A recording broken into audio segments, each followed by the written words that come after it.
Terdapat contoh transaksi mencurigakan yang diketahui oleh PJK berasal dari hasil tindak pidana.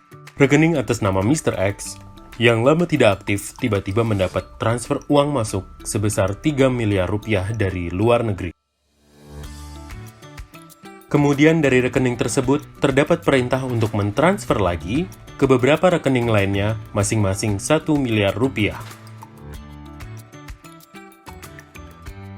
PJK menerima suatu laporan atau informasi dari database manajemen risiko, daftar pengguna jasa yang beresiko tinggi, dan juga media massa di mana Mr. X sedang terlibat dalam kasus korupsi. Transaksi tersebut diduga berasal dari tindak pidana korupsi.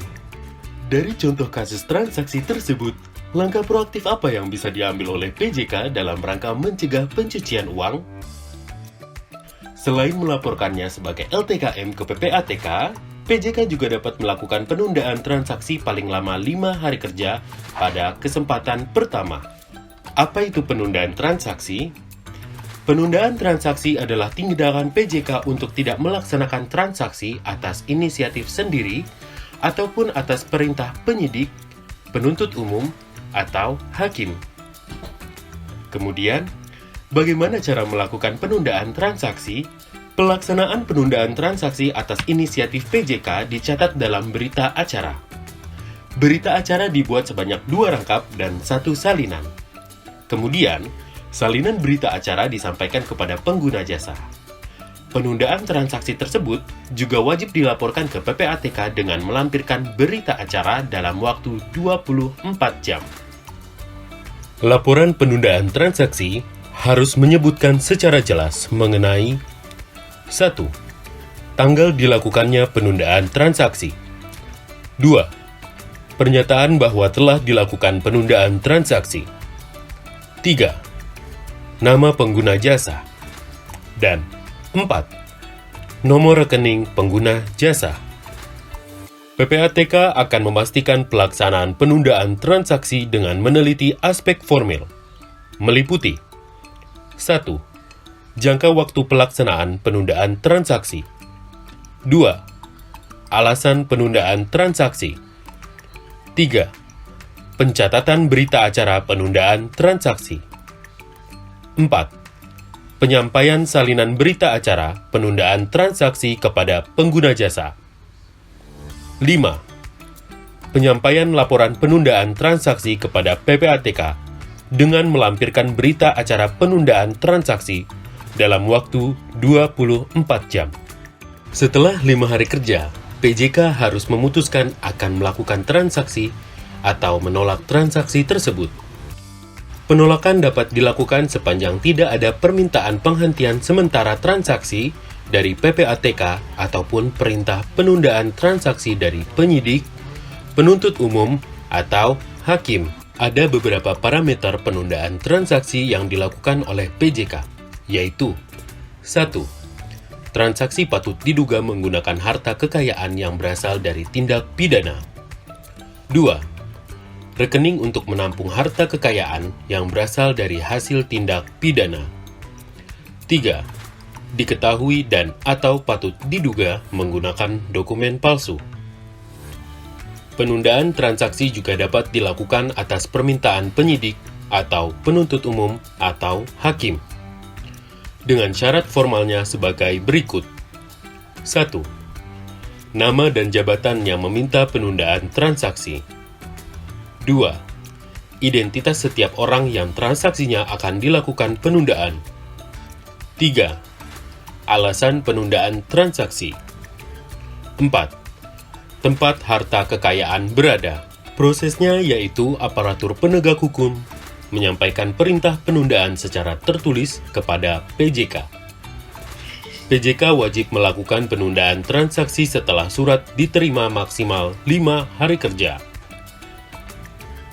Kemudian PJK menyerahkan berita acara penundaan transaksi kepada aparat penegak hukum paling lama 1 hari kerja sejak tanggal penundaan transaksi. PJK juga dapat melakukan tindakan untuk tidak melaksanakan transaksi atas permintaan PPATK, yang disebut dengan penghentian sementara transaksi.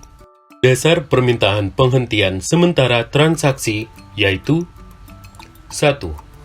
Indikasi awal TPPU dan atau tindakan pidana lain atau terdapat harta kekayaan yang diduga berasal dari tindak pidana. 2. Kebutuhan untuk percepatan penyampaian informasi yang signifikan untuk memperjelas indikasi TPPU dan atau tindak pidana lain. 3. Daftar individu dan entitas yang dikenakan sanksi oleh PBB karena terkait dengan teroris dan organisasi teroris. 4.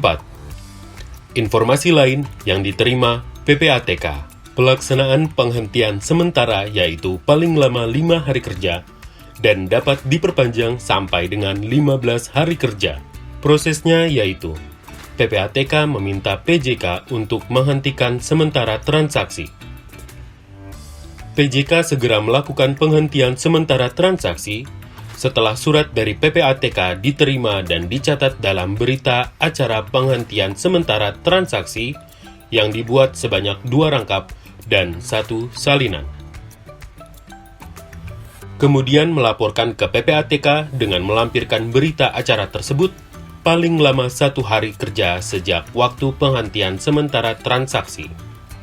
Dan salinan berita acara tersebut juga dikirimkan kepada pengguna jasa.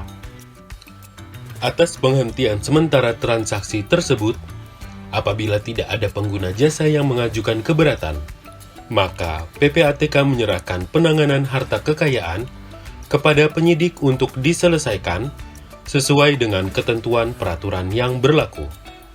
Baik penundaan maupun penghentian sementara transaksi, berita acara yang disusun memuat beberapa hal sebagai berikut.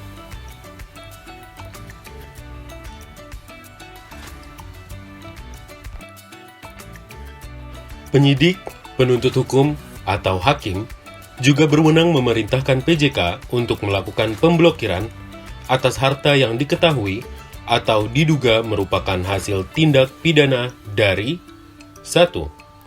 Setiap orang yang dilaporkan oleh PPATK kepada penyidik. 2. Tersangka. Atau 3. Terdakwa. Pemblokiran adalah tindakan pencegahan pentransferan, pengubahan bentuk, penukaran, penempatan, pembagian, perpindahan, atau pergerakan dana untuk jangka waktu tertentu. Selain aparat penegak hukum, PPATK pun dapat melakukan pemblokiran. Namun, pemblokiran yang dilakukan terkait dana yang secara langsung atau tidak langsung, atau yang diketahui atau patut diduga, digunakan atau akan digunakan baik seluruh maupun sebagian untuk tindak pidana terorisme. Proses pemblokiran dapat dilakukan oleh aparat penegak hukum atau PPATK secara tertulis kepada PJK. PJK wajib melaksanakan pemblokiran sesaat setelah surat diterima. Kemudian, PJK menyerahkan berita acara pemblokiran kepada aparat penegak hukum atau PPATK dan pihak yang diblokir paling lama 1 hari kerja sejak tanggal pemblokiran. Surat perintah pemblokiran terkait TPPU menyebutkan secara jelas mengenai beberapa hal sebagai berikut.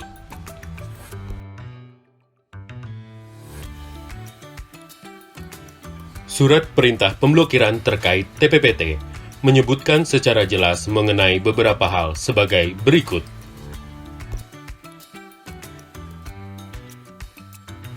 Pemblokiran terkait TPPU dilakukan paling lama 30 hari kerja, sedangkan pemblokiran terkait TPPT dilakukan paling lama 30 hari. Apabila jangka waktu pemblokiran berakhir, maka PJK wajib mengakhiri pemblokiran tersebut. Dari penjelasan yang sudah disampaikan, berikut adalah perbedaan dari penundaan, penghentian sementara, dan pemblokiran. Pelaksanaan mengenai penundaan dan penghentian sementara transaksi diatur dalam Undang-Undang Nomor 8 Tahun 2010 dan Peraturan Kepala PPATK Nomor 18 Tahun 2017 tentang pelaksanaan penghentian sementara dan penundaan transaksi oleh PJK. Sedangkan pemblokiran terkait TPPU yang dilakukan oleh aparat penegak hukum diatur pada pasal 71 Undang-Undang Nomor 8 Tahun 2010. Dan pemblokiran terkait TPPT yang dilakukan oleh PPATK dan aparat penegak hukum diatur pada pasal 23 Undang-Undang Nomor 9 Tahun 2013. Jangan ragu untuk melakukan tunda, henti sementara transaksi, dan pemblokiran sesuai dengan ketentuan yang berlaku ya. Karena PJK dilindungi oleh hukum dan tidak dapat dituntut secara pidana. Kalau bersih, kenapa harus risih?